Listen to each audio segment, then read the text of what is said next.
ইরানের প্রেসিডেন্ট নির্বাচনের দ্বিতীয় ধাপের ভোট গ্রহণ আজ। কোনো প্রার্থী একক সংখ্যাগরিষ্ঠতা না পাওয়ায় দ্বিতীয় ধাপে গড়িয়েছে নির্বাচন।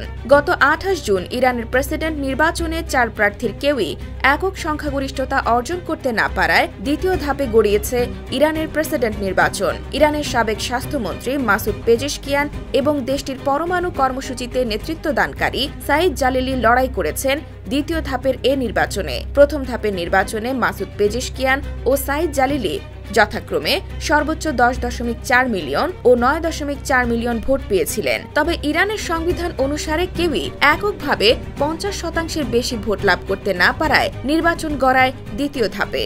গতকাল নির্বাচন শুরুর 24 ঘণ্টা আগেই দুই প্রার্থীর গণসংযোগ ও নির্বাচনী প্রচারণা শেষ হয়। হাড্ডাহাড্ডি লড়াইয়ের এই নির্বাচনে মাসুদ পেজেশকিয়ান ও সাইদ জালিলি দুইবার টেলিভিশন বিতর্কে মুখোমুখি হয়েছেন। গত শুক্রবারের নির্বাচনে মোট 24.5 মিলিয়ন ভোট কাস্ট হয়েছিল, যা ইরানের প্রেসিডেন্ট নির্বাচনের ইতিহাসে সর্বনিম্ন, যেখানে ভোটার সংখ্যা ছিল প্রায় 61 মিলিয়ন।